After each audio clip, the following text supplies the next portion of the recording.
Live, we can go ahead. Yeah. Very good morning to all the ophthalmic fraternity, the PGs, the fellows, and the ophthalmologists who have joined Pan India. This time we have a Pan India quiz. There will be no separate participants and audience.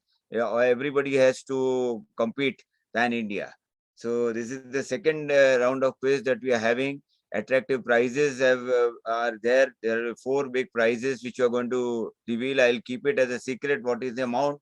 Because more thing is we want you to compete, and definitely if you are good you will be claiming the prizes. Today's we have 2 grandmasters, quiz masters with us, Dr. Sumit Lahane and Dr. Rohit Modi. So they'll be explaining you all the rules further about the quiz. And over to you, and we wish you all the best, everybody. Over to you, Sumit and Rohit. Thank you so much, sir. So first, I would like to thank MOS, Dignesh as well as sir, Rajesh Joshi sir, Dr. Ragini ma'am, Quresh Maskati sir, and this is basically a brainchild of Quresh Maskati sir and Dignesh Taswala sir, who wanted a quiz on the monthly basis, so that it's basically a platform for everyone, all the PGs, general ophthalm, subspecialist, and it becomes a good competitive session on Sunday. It takes only 1 to 1.5 hours of yours, but prepares you for a competitive thing. It clears you conceptually, because what happens after our post graduation, we never go for the MCQs, and a lot of things which are unknown, which are not studied, are never studied. So this kind of quiz, which basically in a competitive manner gives you a lot of information and teaches you a lot. So it's basically a part and parcel of CMEs that MOS conducts. So saying all this, I would be showing certain rules. I need to, can I share my screen, please? Vishnu, you have to stop share. Yeah, thank you so much. So this is just to introduce you with the rules of quiz. So there are total 40 questions, 20 of each will be asked by me and Dr. Rohit. One correct option for each. There are no negative marks. 30 seconds for each questions to be answered. You need 2 devices, one for Zoom and other to play, or you can have only one device where you can minimize the Zoom and play on the other device. Basically, it's a gaming platform on which you need to mark the answers, and you'll get 30 seconds to mark those answers. Again, this is a pan-India quiz. Everyone can play. But to claim the winning prize, we request you to be MOS members, and we will be calling you for the same once the winners are declared. And for all the reasons, the quiz master's decision is final. Now, I would like to introduce my colleague, my friend, Dr. Rohit Modi here. Dr. Rohit Modi is retina and UVA specialist. He did his fellowship from LV Prasad Eye Hospital, and he is practicing in Mumbai. He was also secretary of Bombay Ophthalmic Association. He is a very active member of YOSI. He is a very active member of scientific committee. And the most important thing is he is always available for everything that you ask for. Let it be a lecture for a postgraduate, let it for a hackathon with IITians, let it be a scientific program. Dr. Rohit is always available with all his enthusiasm and energy. So it's always nice to have Dr. Rohit here. And he is my colleague and a quiz master for today, and he will be starting with his first 10 questions. So I hope everyone has cleared about that we will be live here on the Zoom. We'll be asking questions, but you will not be able to answer questions on the Zoom. To answer questions, you need to go on the other link that has been provided to you in the chat box or on your WhatsApp or on your email. So on the Zoom, you can listen to the question and the answers, but the answering and the playing will be through the another platform. Over to you, Dr. Rohit. Thanks, Dr. Sumit. So I will be starting with the first 10 questions.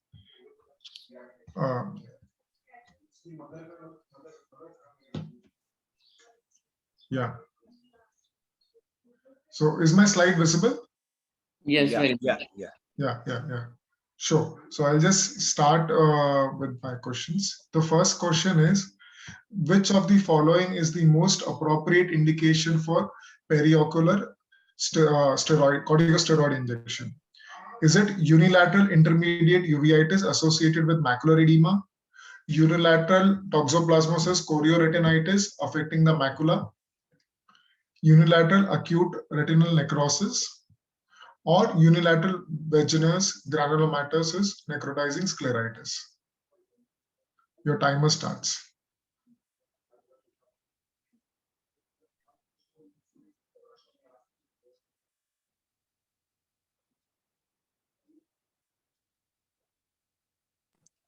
Doctor, the timer starts when you start opening the options, and for 30 seconds. Okay. Now the time is up. Thank you. So the answer is unilateral intermediate uveitis associated with macular edema. So deposteroids are traditionally used for unilateral inflammatory conditions which are affecting the posterior segment, and it is usually avoided in patients who have infectious uveitis. And for scleritis, it is not commonly used. Coming on to the next question, which is the following is the most common cause of severe visual loss in patients with punctate inner choroiditis? Retinal detachment, macular edema, choroidal hemorrhage, or choroidal neovascularization?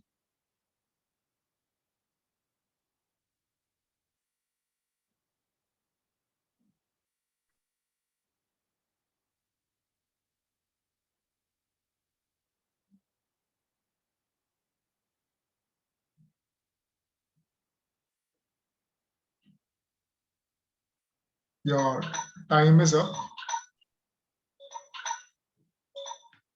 The answer is choroidal neovascularization. So, when we look at punctate inner choroiditis, usually macular edema may be present, but retinal detachment and choroidal hemorrhage are uncommon. Moving on to the next question. Which of the following is the most common side effect of mycophenolate mofetil? Gastrointestinal upset, renal insufficiency, hirsutism, or headache?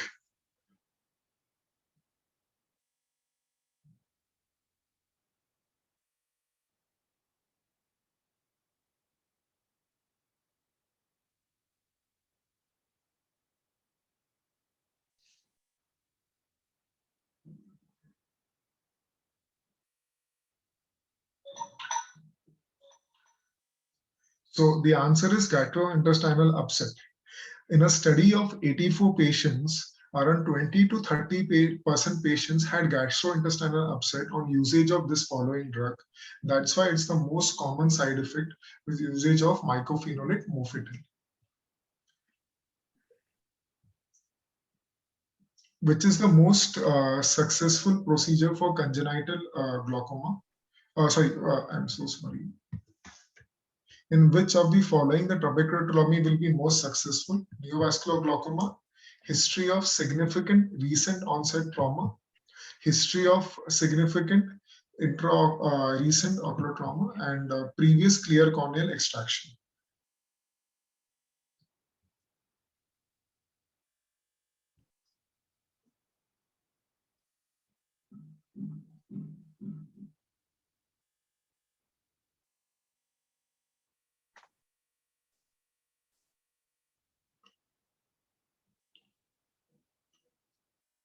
So the time is up, Sai. Yes, doctor. So the answer is previous clear corneal extraction. So in a patient with trauma or a patient with neovascular glaucoma, the chances of failure of trabeculotomy is very high. Whereas a patient who has undergone clear corneal cataract extraction, the conjunctiva is not damaged, and the results of trabeculotomy are the best in these kind of patients. Which of the following clinical finding is suggestive of the diagnosis of pigment dispersion syndrome? Iris Bombay, reduced pigmentation in the trabecular meshwork, mid-peripheral iris transillumination defects, or phacodonosis?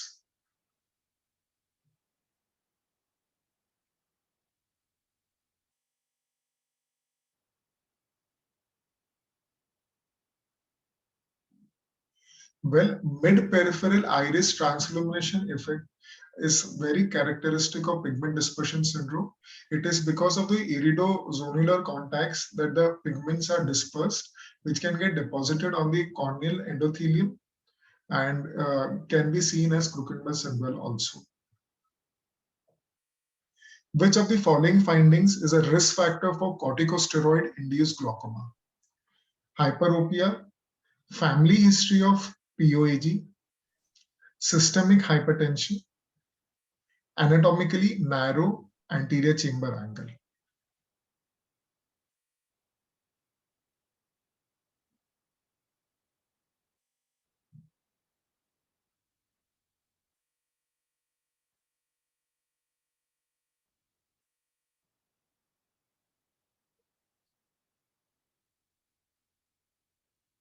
Yeah. Is the time over, Sai?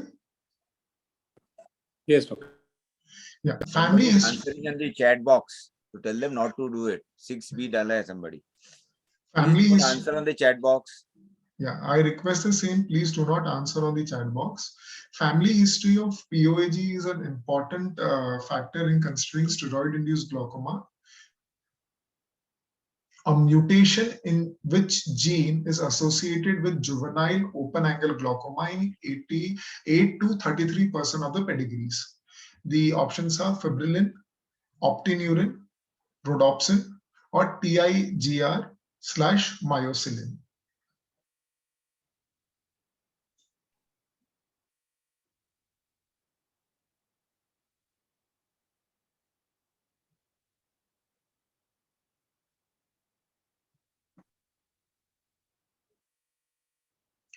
Is the timer up, Sai? Yeah. So the answer is PIGR myocilin. A lot of progress has been made in associating the genetic predisposition for glaucoma patients, and this gene was highly associated with juvenile open angle glaucoma.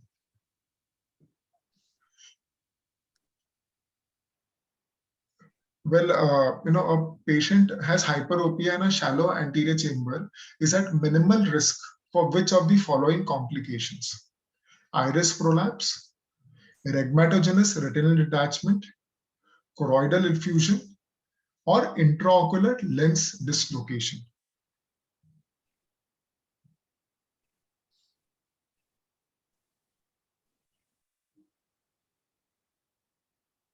Again, somebody is answering on the panel.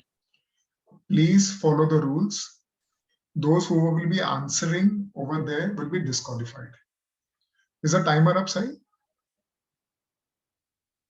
Yeah, now. Yes. Yeah.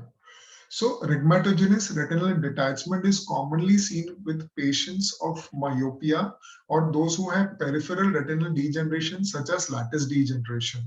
Iris prolapse or choroidal effusion is more commonly associated with hyperopia.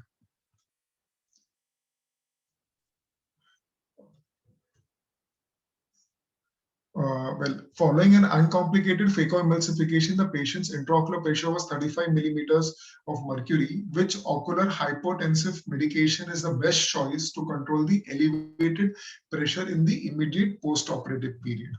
Whether it is mannitol or pilocarpine or apracolinidine or latanoprost.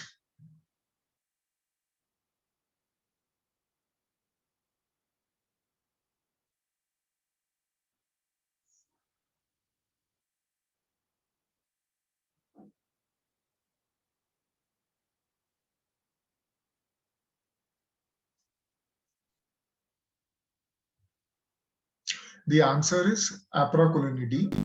Well, apracolinidine starts acting in the immediate post-op period.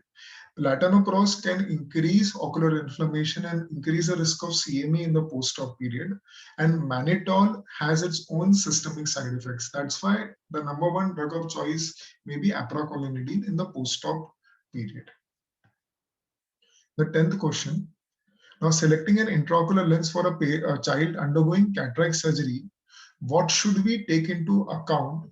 That typically what factor that typically occurs with growth, whether it is a hyperopic shift or a myopic shift or increase sulcus diameter, or increase capsular bag diameter?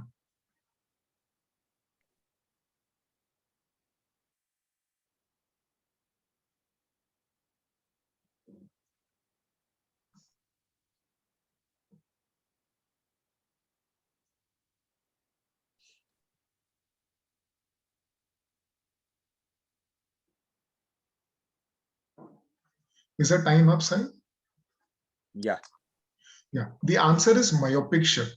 Because of the increasing axial length, there is a variable degree of myopic shift in the children. That's why this factor needs to be considered while calculating the intraocular lens power. Thank you.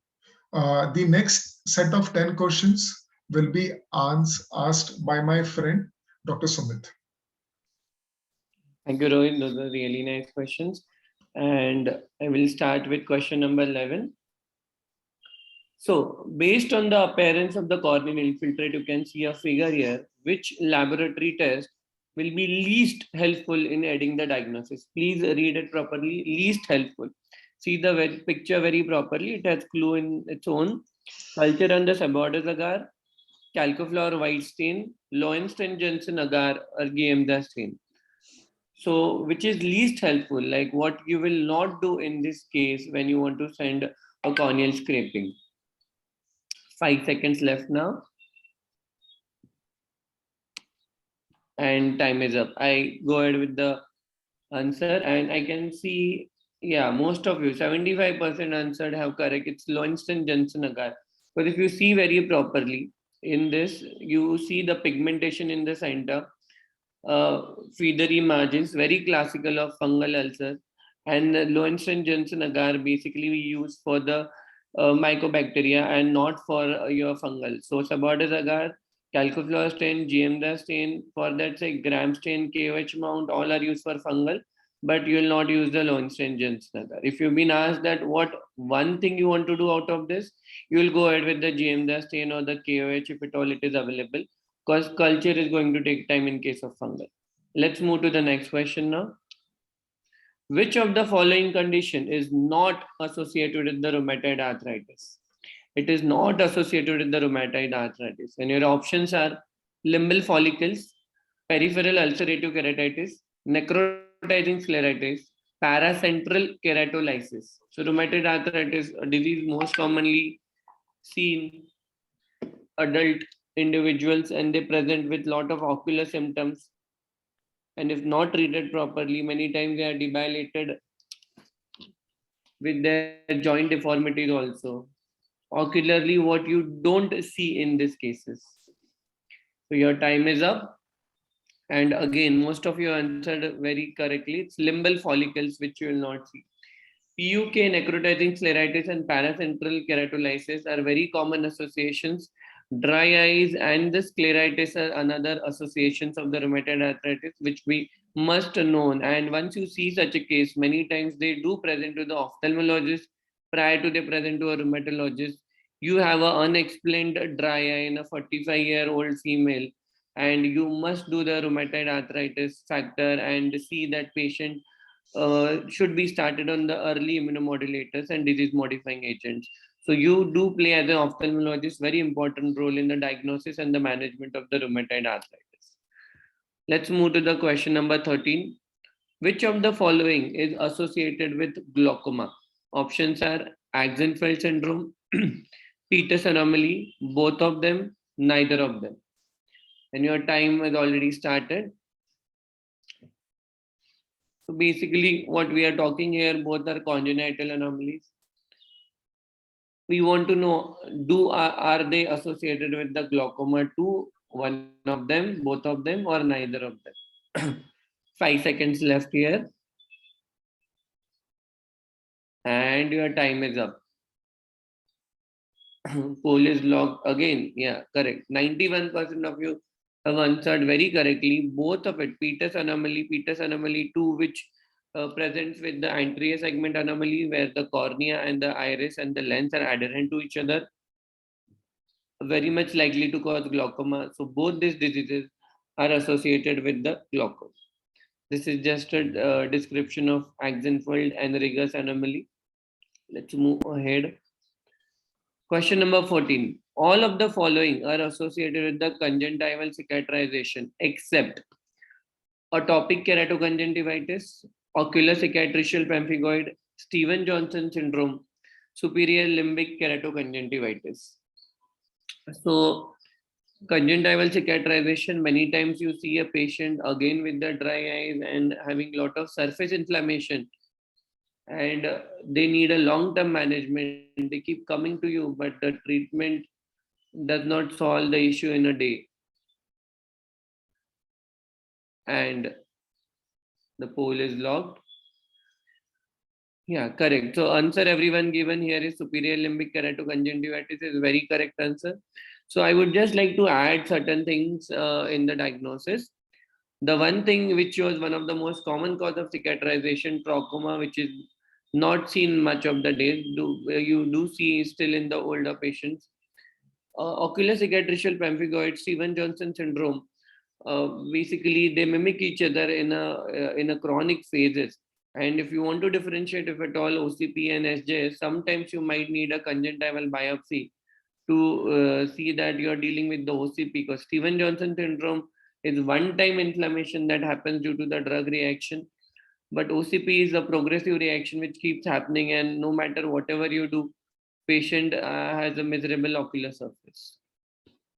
Moving on to the next question. All are true regarding golden hour syndrome except your options are iris coloboma is present, upper eyelid coloboma is present, preauricular skin tags may be present, and it can have an autosomal dominant inheritance.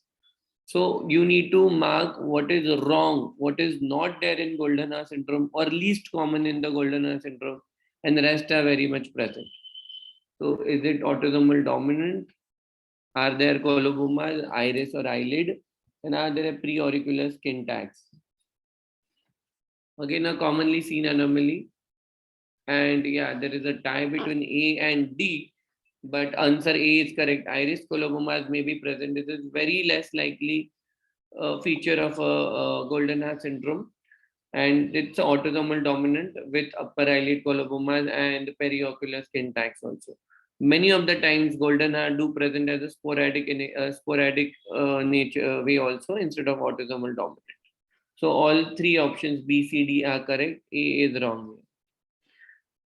Which of the following statement where you can see a figure, a clinical picture here, and it's correct in the condition. So Thyrus pubis is normal commensal of adult mammalian gland. Demodex follicularum is transmitted by sexual contact. Physostigmine act as a respiratory poison to the Thyrus pubis. And Demodex follicularum is responsible for cholerae along the base of the eyelashes. Sorry for the long options.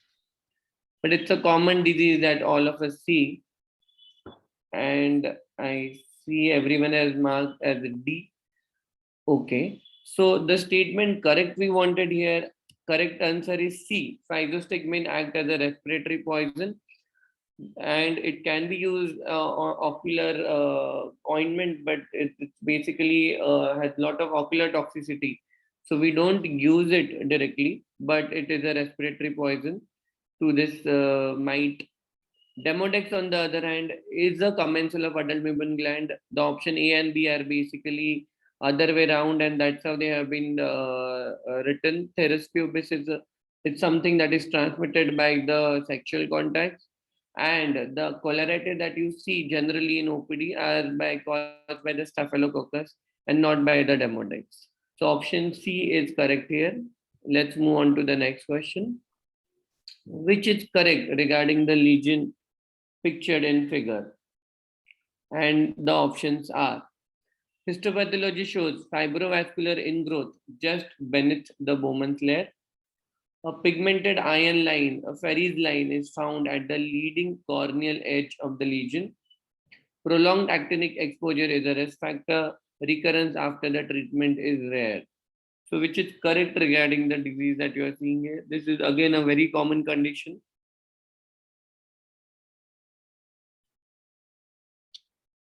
And Your time is up. I hope everyone gets it correct. And not everyone has got it correct. So 46% of you have marked answer as B. But sorry, a pigmented iron line, a Stocker's line is found at the leading corneal edge of the lesion and not the Ferry's line. Option C is correct here. A prolonged actinic exposure is a risk factor. What are we talking here about is a pterygium. Recurrence is not rare after treatment. It is basically varied percentage given in the literature, which starts from 10 to almost 42%. And histopathology again is not correct. Let's move on to the 18th question. We are completing almost first half of the MCQ quiz today. So which one of the following statement regarding the disease shown in the picture is true? It is isolated non-hereditary disease. The corneal findings can be used to monitor therapy. It is caused by defect in the kidneys. And the corneal findings are pathognomonic for the patient's disease. So clinical picture, generally a systemic reference that comes to an ophthalmologist to see particular lesion in the cornea on slit lamp. The poll is locked, and here we get the answers now. So the correct answer is the corneal finding can be used to monitor therapy. You know, it's basically related to the liver metabolism. It's Wilson's disease, which causes this Kaiser-Fisher ring. Again, a Kaiser-Fisher-like ring can be seen in the biliary cirrhosis, chronic hepatitis, or intrahepatic cholestasis, which will not be classically like this, but again, it will be little thin, and the deposition will be on the descemet membrane. Why it is important? Because it is one of the triad of the Wilson disease. For the diagnosis, it is important. So though it is not pathognomonic, but it is important as a factor of a triad, and it is important to monitor therapy. So if you see cases where the bilirubin levels and the liver function test comes down to normal, again this copper deposition rings which are there in the descemet membrane, they reduce in the size. So you can clinically actually mark the size of the descemet, this Kaiser-Fisher ring that you see, to help the physician. Moving on to the next question. Which is the most common corneal dystrophy among the options given? Option A, lattice stromal dystrophy. Option B, macular stromal dystrophy. Option C, granular stromal dystrophy. And option D, Meesmann's dystrophy. So you know there are various kinds of dystrophy: epithelial, subepithelial, stromal, endothelial. Stromal are most common, and you want to find one here which is most common among all the stromal dystrophy. That ends your time. And let's see. Yeah, the 48% of you have answered correctly. Lattice stromal dystrophy is most common dystrophy. And Meesmann was the odd man out here with basically epithelial dystrophy and not the stromal. Moving on to the dystrophy with one more question here. A 34-year-old man presents with the decreased visual acuity in both the eyes. He has had many episodes of pain and redness that last for several days. His father has the same condition. His right eye is shown in the figure. Which of the following statement is true? It's a long question. Basically, the opacities are at the level of stroma. You need to find a true statement. The lesions are among the most common to recur after PKP. This condition is not progressive. Recurrent erosions are rare. You need to tell us the correct option in this dystrophy. And your time is up. So the maximum marks is given, percentage is by B. And yes, it is correct, B. So what we are dealing here is the Reese-Buckler dystrophy. This is the classical ASOCT picture of Reese-Buckler dystrophy. Nowadays, we don't do a full thickness penetrating keratoplasty. We either do DALK or anterior-lamellar keratoplasty for these lesions. But it is known to be very notorious lesion, and it comes back in whatever type of a graft you put. So they do not go to the level of stroma. And the lesion basically they are progressive, and recurrent erosion is something that a Reese-Buckler dystrophy patient is worried about constantly. So that I will stop sharing the screen, and I will again hand over the platform to Dr. Rohit for next set of 10 questions. Dr. Rohit. Great going by both of you. Very nice. Yeah. Thanks, Dr. Sumit. I really enjoyed the discussion part as well. Thanks. So I'll start with the 21st question from now. Yeah.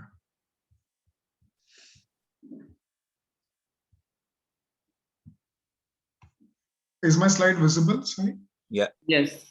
Yeah, I'll start. So, which one of the following features will most likely help to differentiate Duane from a sixth cranial nerve palsy? Concomitant esodiation, anomalous head posture, limited adduction of the affected eye, and or limited abduction of the affected eye.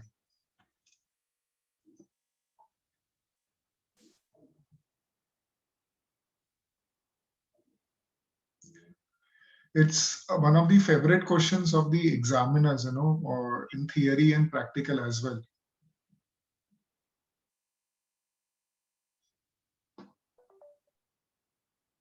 Well, the time is up, and it's the limited adduction of the affected eye.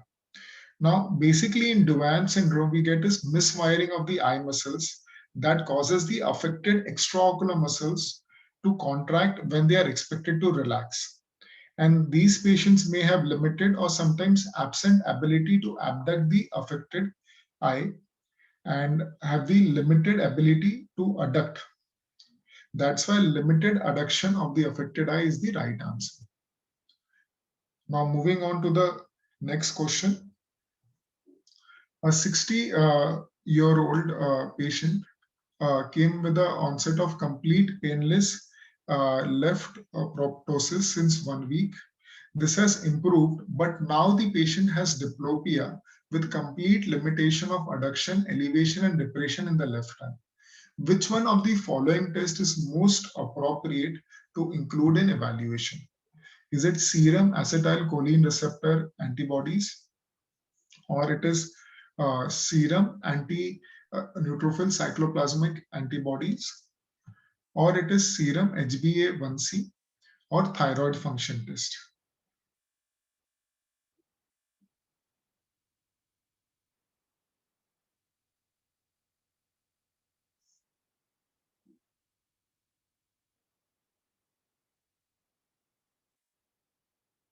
We have 5 seconds to go. 4, 3, 2, 1. So I see a tie between A and C, but the correct answer is serum glycosylated hemoglobin. The reason is that most of the patients who have painless pupil sparing third nerve palsy, they have a microvascular occlusion, which is usually seen in uncontrolled diabetic patients. Patients who have aneurysm may have pain and pupillary involvement. Now, a toddler with a recent onset develops a sixth nerve palsy, sixth nerve cranial nerve palsy. What is the most appropriate diagnostic procedure? Systemic autoimmune workup, reassurance and observation, diagnostic trial of oral acetazolamide, and neuroimaging.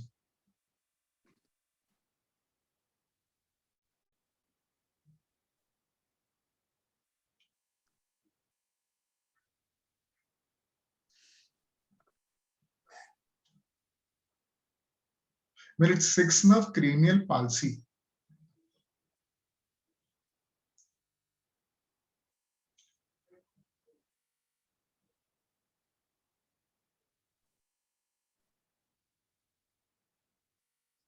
Well, the time is up. The answer is neuroimaging.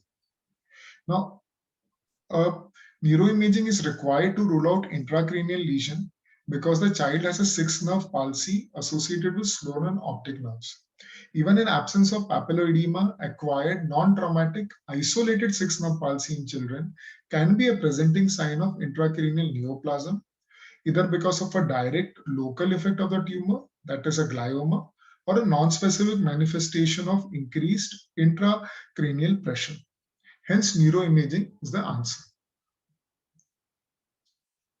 When considering a diagnosis of pseudotumor cerebri, treatment by one of the following antibiotics may be relevant. So which of the antibiotics can result in pseudotumor cerebri? Whether it is tetracycline, gentamicin, ciprofloxacin, or fluconazole.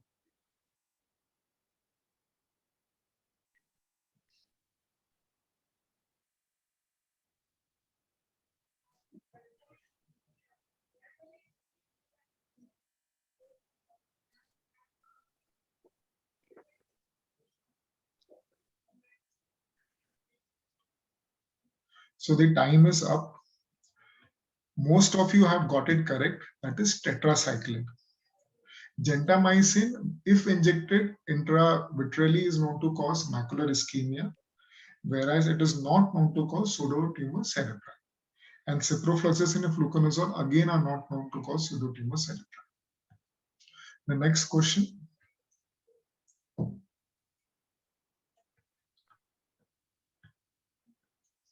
So a patient presents with optic atrophy.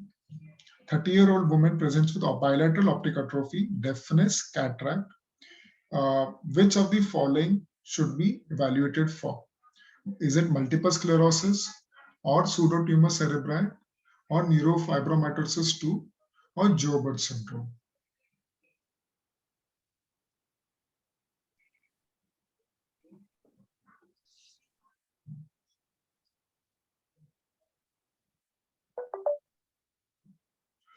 So the answer is neurofibromatosis 2. Moving on to the next question. Which of the following muscles are least likely to be paralyzed by a retrobulbar anesthetic delivered within the muscle cone, whether it is a medial rectus or the lateral rectus or the inferior oblique or the superior oblique?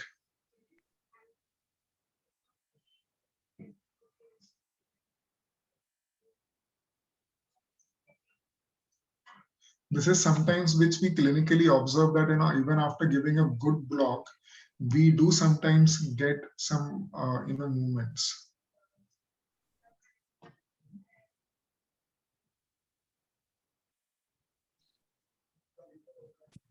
So the time is up. The answer is superior oblique. A 42-year-old obese adult onset diabetic patient complains of blurred vision at a distance. He inquires about LASIK surgery, and he has not previously worn eyeglasses or contact lenses, and his sugar levels are not controlled, which are in the range of 270 to 350 milligrams per deciliter, and his glycosylated hemoglobin was 8.5 last week.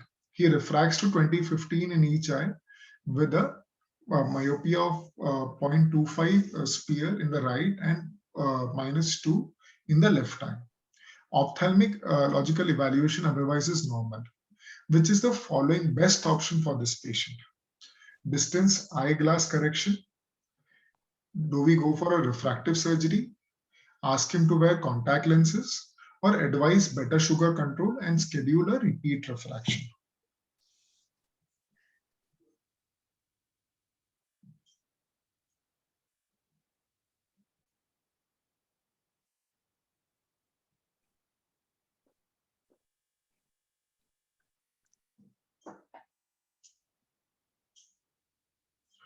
Well, it is advising better glucose control and scheduling a repeat refraction, as these patients who have uncontrolled diabetes can have visual blurring from induced refractive shifts, and that's why the preferred option is to ask the patient to go for a better sugar control. And it is possible that the patient may be emetropic and doesn't require any refractive surgery or glasses. An air traffic controller with a 4 diopter of myopia and 1 diopter of accommodative amplitude, if she uses half of her accommodative reserve, what power lenses needs to be given to her? Whether it is 3 diopter sphere, or 2.75, or 3.5, or minus 3.25.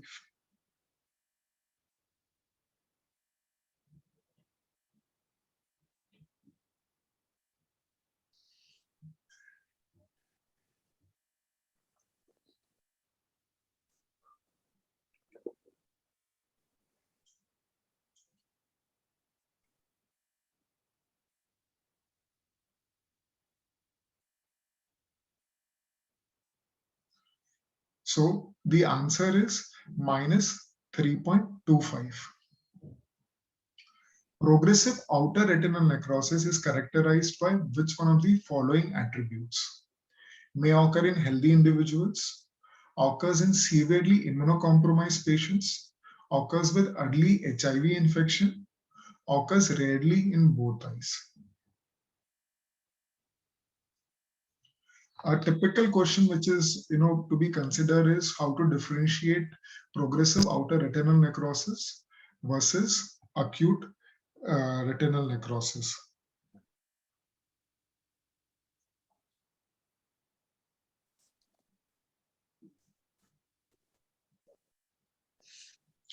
Well, the answer is it occurs in severely immunocompromised individuals. Usually patients with PON have very little vitritis, and it is mostly the posterior or the central fundus which is involved early, as compared to OARN, which is can be seen in healthy individuals. There is more of peripheral involvement with severe vitritis.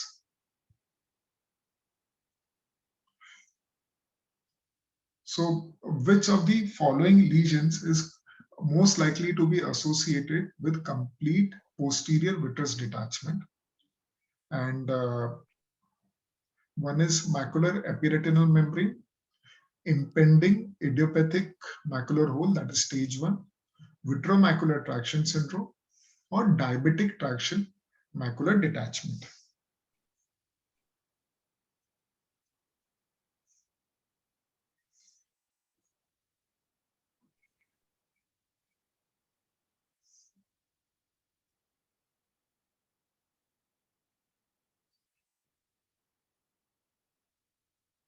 We have 5 seconds to go.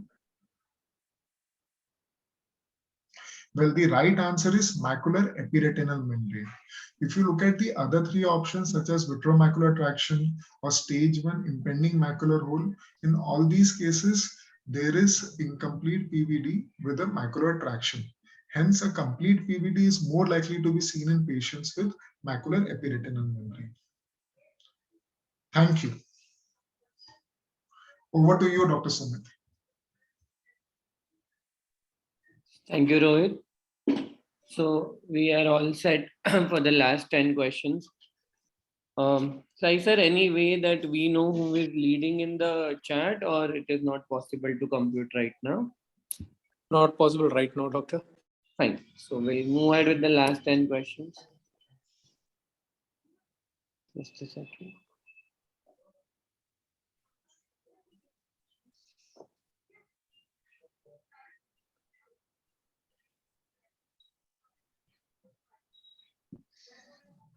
Very nicely framed up, but all the questions and all answers also very well given. Great going. So let's begin. Thank you, sir. Let's begin with our last 10 questions. So again, we'll changing the gears from squint to retina to oculoplasty in oncology here. So which statement about the orbital septum is false? It's a long question. I'll be reading options a bit quickly. During entropion repair, it is very important to recognize orbital septum of the lower eyelid as it's being different from the aponeurosis of the lower eyelid retractus. The orbital septum arises from a condensation of periosteum of the orbital rim called as the arcus marginalis. The orbital septum inserts on the superior border of tarsus in upper eyelid, and the orbital septum serves as a barrier to the spread of infection from superficial eyelid to the orbital tissue. And that ended your time by the time I finished. Okay, so 51% say it's C, and yes, they are correct. So here the orbital septum gets attached to the aponeurosis of the LPS instead of the tarsus of the upper eyelid. That was a little change made there. during the entropy on repair, you need to open orbital septum to go and actually hold the eyelid retractor to do entropy on repair. Yeah, it is called as arcus marginalis, and the orbital septum serves as a barrier to spread the infection, which is very common, and that's why we get more cases of preseptal cellulitis than orbital cellulitis, unless it's a penetrating injury, because we do have our septum to prevent the infections from spreading anterior to posterior.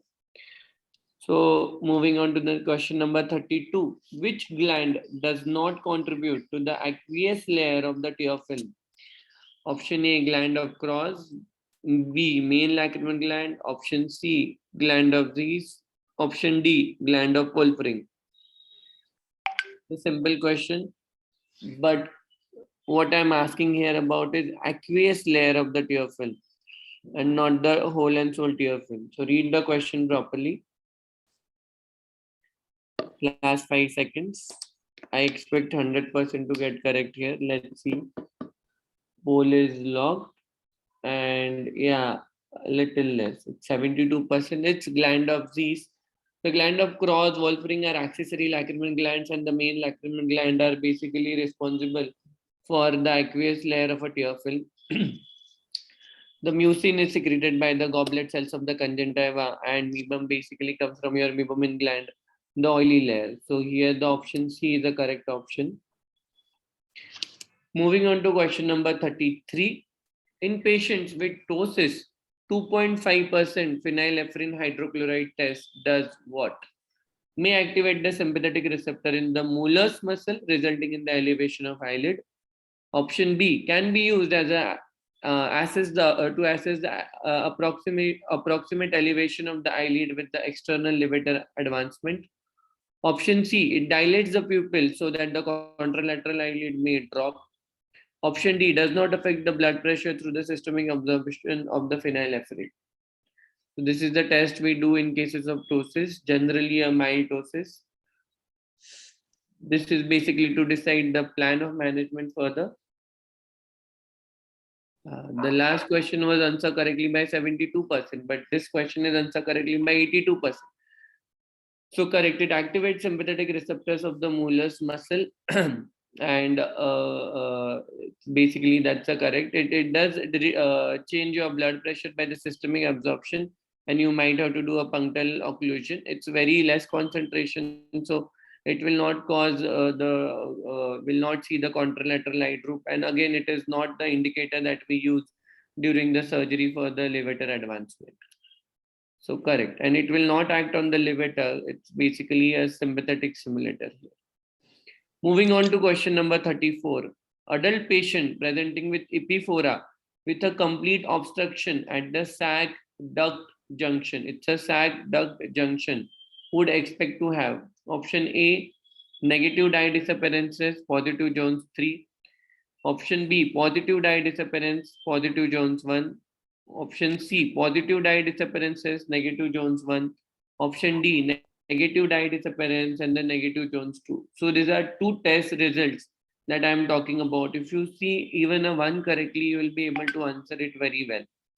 Don't get confused because I have written results of two tests and not the one. It's an adult patient presenting with epiphora with obstruction. Poll locked, and yeah, so most of you have given answer D. As I said, that please don't get confused. The option correct is C here. See, the dye disappearance test is going to be positive. Any amount of block, let it be anywhere on the lacrimal sac or the canalicular system you have. So it has to be a positive dye disappearances. It will not be negative. Because how do we interpret dye disappearances? That the fluorescence stays in the conjunctival cul-de-sac. It's a positive test. So if there is a canalicular block or there is a NLDO block, then you are going to always have a positive dye disappearance test. So that's why you need to concentrate only on the option B and C here, not on the A and D, which is D is marked most commonly. Now the negative Jones 1, of course, negative Jones 1 is basically you don't get any staining of the bud when you keep it in the nostril because there is a block. So the negative Jones 1 is good enough to diagnose what are you dealing with and where is the blockage. So option C is correct and not the option D here. So everyone tried correctly, but got confused because the 2 test results were given and not 1. Moving on to the next question. It's an interesting one. Question number 35. 11-year-old girl presents with the acute unilateral left-sided periocular pain, proptosis, and double vision. 24 hours later, and without any treatment, the pain has resolved. Periocular ecchymosis has developed, and the double vision is stabilized. The MRI results are also available, which are shown in the picture. The most likely diagnosis on the clinical history and the MRI finding is. So good, now you got the options. It's option A, rhabdomyosarcoma, option B, capillary hemangioma, option C, orbital abscess, option D, lymphangioma. So you properly see this is a 11-year-old girl, and there are very, very, very less conditions which present as an acute unilateral proptosis. So among the very few ocular emergencies, out of that very few orbital emergencies, this is one of the emergencies. Poll is logged, and again there is a tie between B and D, and the quizmaster says option D is correct for a simple reason that if you see here, anytime, suppose even if you don't have the MRI, you don't have a clinical picture, someone is telling you history that a young adolescent girl or a boy presents with the acute proptosis, you need to think of a diagnosis of a lymphangioma. Capillary hemangioma is not so common at this age. It's basically a capillary hemangioma of infancy. Lymphangioma, on the other hand, will classically present with the proptosis and the ecchymosis, because lymphangioma everyone can have, and if it spontaneously or post-trauma bleeds, then you can have a sudden proptosis which will not be there in any of the condition, including the orbital abscess. Orbital abscess will be more related to the pain and it will not disappear on its own. Rhabdomyosarcoma, of course, can present in this age, but it will not be so acute and it will not resolve on its own. So what are we dealing here with the lymphangioma, and how do you treat? It's basically either surgery, or nowadays we do give a sclerosants intralesional orbital injections of PC-banil or bleomycin, which are very good treatment for this. So one of the orbital emergency, a rupture of lymphangioma. Let's move on to the next question. What is the most common cause of unilateral childhood exophthalmos? And your options are capillary hemangioma, thyroid-related orbitopathy, orbital hemorrhage, orbital cellulitis. So what? Please look after the every word in the question. It's the most common, unilateral, and childhood proptosis. Capillary hemangioma, thyroid, hemorrhage, or cellulitis. This is the tricky one, but the easy one if you read the question properly. And I hope everyone gets it correct. So 61% of you got it correct, not bad. Orbital cellulitis is most common. Capillary hemangioma, if asked, most common benign lesion of childhood capillary hemangioma, agreed. But it will not always cause exophthalmos, because orbital capillary hemangioma, as we discussed, are rare. If the question would have been adult exophthalmos, thyroid-related orbitopathy was correct. If the question was traumatic exophthalmos, orbital hemorrhage was more correct. But since this is asked only about a most common cause, then the orbital cellulitis. So all are correct answers. Only thing is question need to be a little differently framed for that.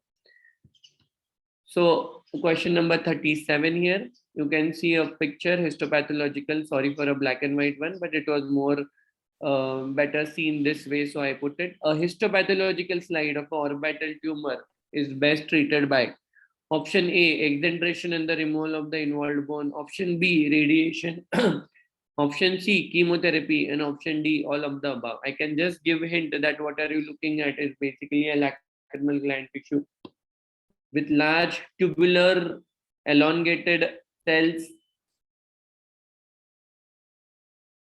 abnormal in a lobular pattern,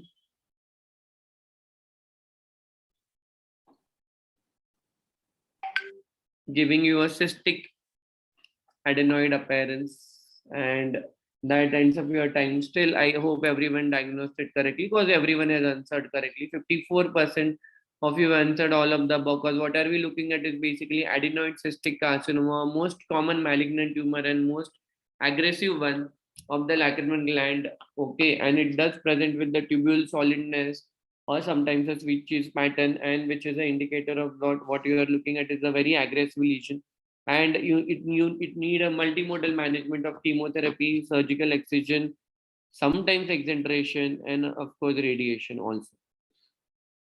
Moving on to the third last question.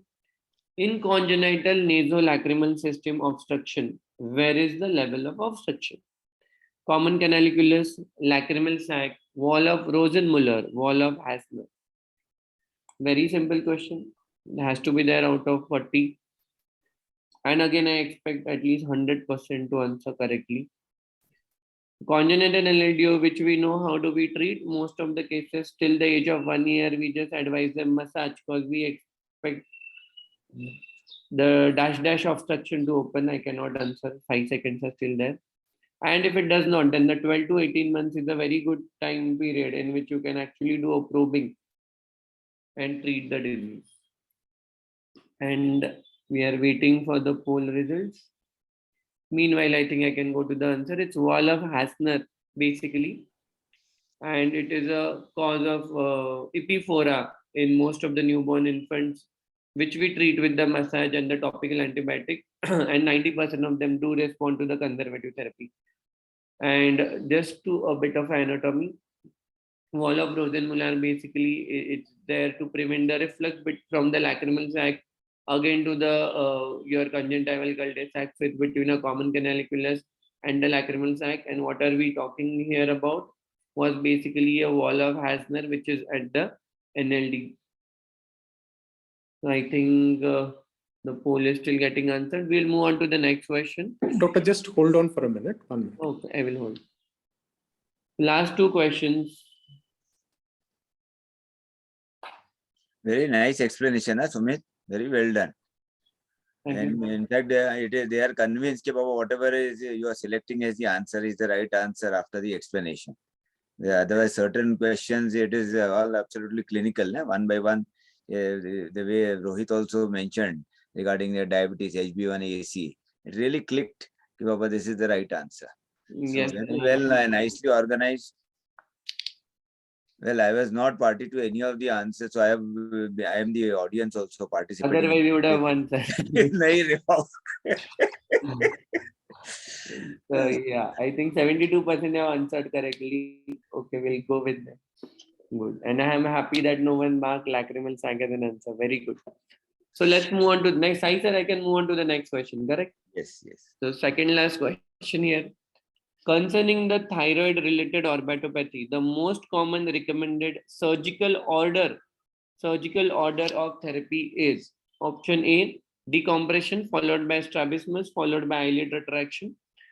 Option B, eyelid retraction first, then decompression and then the strabismus surgery. Option C, decompression and then the retraction. Option D, retraction, then strabismus and then the decompression. No, I just changed the question format. You do see an inactive thyroid eye disease patient presenting with the scleral show and not happy with their cosmetic look, and 76% have answered A, which is the correct answer. Of course, you do orbital decompression.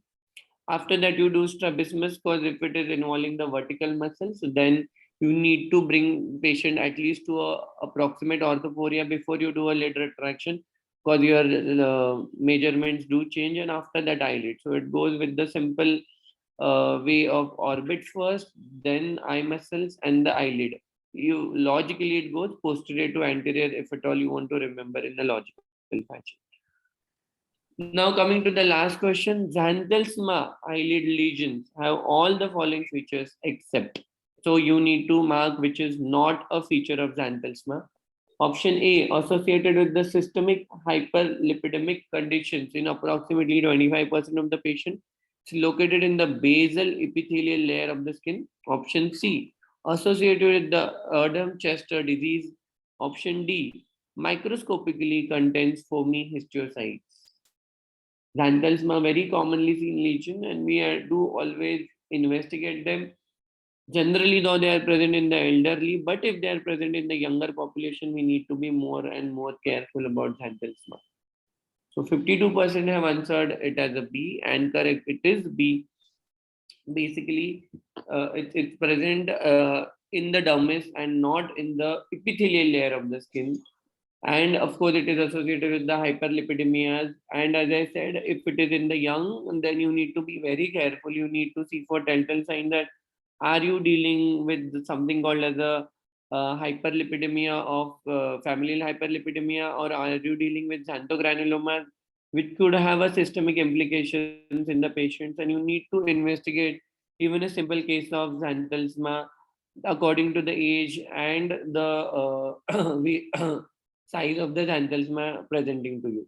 And I think that ends my 40 questions here. I'll stop sharing my screen, and we will give some time to our technical team to compute the results. As he computes the result, I would like to introduce Dr. Sumit Lahani, which I had forgotten. So sorry about it, because you introduced Rohit. He is one of the most dynamic, the associate professor at the JJI hospital, and he is also working and very active in conducting all the quiz. One quiz that has been conducted by Dr. Bhavan Kore for years together. He is always part of it. He is there to organize. He is very ready to help, and a very human at heart and very humble. Whenever I ask him anything, he is always ready to be there to help me. So also is Rohit. Rohit is the past secretary of the Bombay Ophthalmological Society, and also a veterinary surgeon par excellence. He is also always there to help us. So thanks both of you. You have done a wonderful work, the way you have conducted it, and also convince the audience with the answers, why this has been chosen. And it's a big learning for everybody, including me. I have learned a lot of things during this quiz also, as I had participated. Without knowing any of the answers, I have also tried to see how it works out. And a big thank you once again. And Sai, for all the technical support that you have given. Anything you'd like to add, both of you? The way I think one or two things we need to change is for the long questions, we need to start it after we complete it. That is what is in one question only it happened that day you finished and the time was up. I think majority we did cover it. So I think that next time we'll rectify that too. Yeah, over to you, Sumit and Rohit, both of you. And of course, then Rajesh Joshi also for the vote of thanks later. Sir, just wanted to, appreciate the mega initiatives which have been taken by you and your team for all the MOS members. They are absolutely amazing. Financial literacy, the health awareness, and the journal club. I can just go on. And you are so kind to involve everyone. I believe any person who has even shown a slightest interest is a part of one of the initiatives.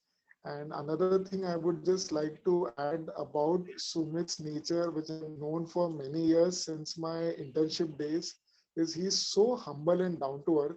Yes. And every time I call him for some guidance or help, he says, "Haan, sir ji, aap boliye, ho jayega." So, I really appreciate that humbleness. The feelings are same. We are mutual, and I know it.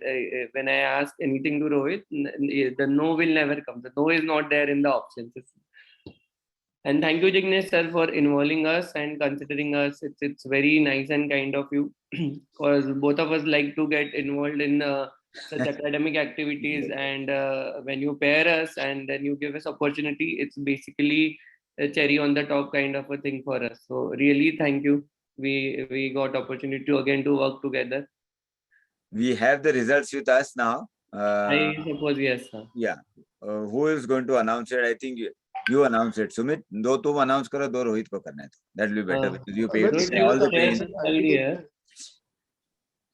And the person now, I just would like to say before it declares the results, those who have already participated in the first quiz and won the prizes won't be eligible this time. I think Prasob has already won that last time. So the next 4 we'll have to take. But anyway, thanks Prashant for being part of this quiz and winning once again. Yeah. Sumit. Yeah. Here I can see only 5. Number 2 is Dr. Niranjan Karthik Senthil Kumar, who has answered 31 questions correctly, and within 13 minutes, he stands second.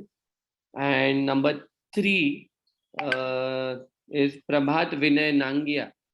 He is answered 29 questions in 9 minutes, and he stands third here. Rohit, can you announce 4th and 5th, please? Yeah. So the Dr. Anupama Jain has come fourth, got correctly 29 out of 40, but the time was more, I think, so that's why she is fourth. And Dr. Rahul Lokhande has answered 24 out of the 40, and he stands fifth. So now here I would say is the first winner of the quiz will start with Niranjan. Prashab, of course, a big congratulations. Again, you have won it. But as you have already won in the first quiz, let's give chance to the rest of the 4 which we have declared. We are going to give 4 prizes. Directly it will be coming through the Microvision people. We are extremely thankful to the Microvision people for sponsoring all the prizes. All the 4 prizes are lovely prizes. You'll be getting it there at your clinic and in your listing, because we have your registered mobile number and the name. So they'll be calling you and handing it over the prize to you in person within the next 15 days. So thanks a lot, each one of you, for participating. And the second and the third prize, I'll just explain you. We are taken is the response time. Fastest fingers first. So a person who's on the second has taken 9 seconds to answer it on an average, where Anupama has taken 10.36. And that is why instead of having a tiebreaker, we are having the second prize as Prabhat. So big thank you once more. All of you for participating. Last time we had about only 30-35 people. This time we have doubled up the numbers. Hopefully next time more people will join and take the benefit. It's a learning curve also.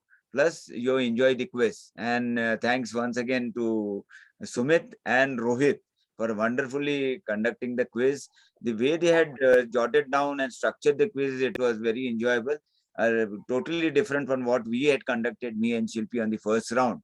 And thanks, Sai, for the wonderful backup that you give and the technical support, and for the games. Microvision. So this is Microvision, yeah.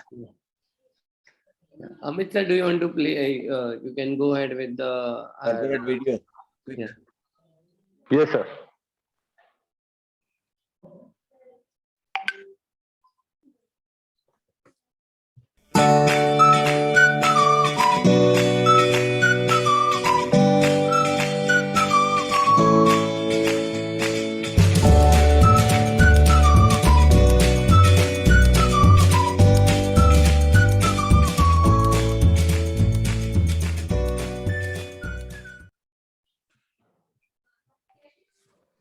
Yes, one remark, concluding remark from both of you, and then Rajesh.